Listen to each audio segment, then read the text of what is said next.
Also at the same time, don't make something halal that's not halal. What'll happen if you do? Same thing. Why? We'll go back to the Quran again one more time. Go to chapter 9, Surah At-Tawbah.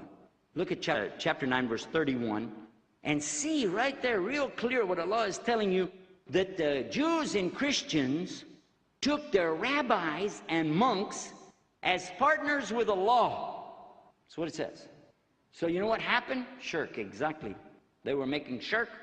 But Adi ibn Hatim, who used to be Christian, he said to the Prophet ﷺ, they don't do that. They don't, they're not worshiping those guys. Prophet ﷺ said, oh, yes, they do. He said, do they accept halal from those guys, but Allah made it haram? And do they accept haram from these guys, but Allah didn't make it haram, He made it halal? He said, yeah, they do that. And Prophet ﷺ said, in that way, they worshipped them. This is why when you sit with the real ulama, the real scholars of Islam, and I have, alhamdulillah, many times in many different countries, I never found one real scholar who ever was in a hurry to give a fatwa about anything. I never met one who was in a hurry to say, haram, brother, halal, brother. And how many of you heard of Yusuf Qaradawi? You know who's Yusuf Qaradawi? Yes. He's probably one of the most well-known of all the scholars on the planet today.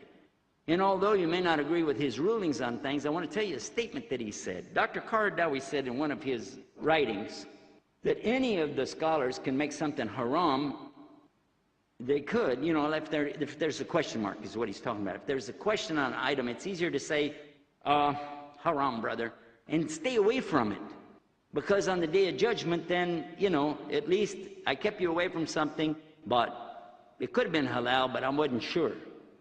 He said, but it's real hard to say halal on these questionable matters, because what if it was haram? You follow that?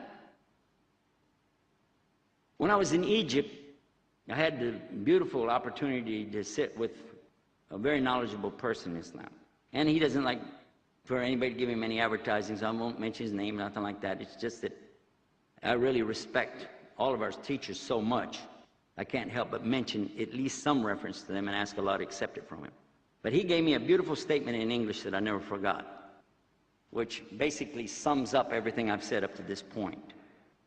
Everything in the life that you go out here and do, in the worldly matters, everything you want to do, as far as Allah is concerned, is halal for you, unless it's specifically forbidden. But everything in worship is totally haram for you, unless it's specifically ordered, mandated, or permitted by Allah and His Messenger. Now, some examples.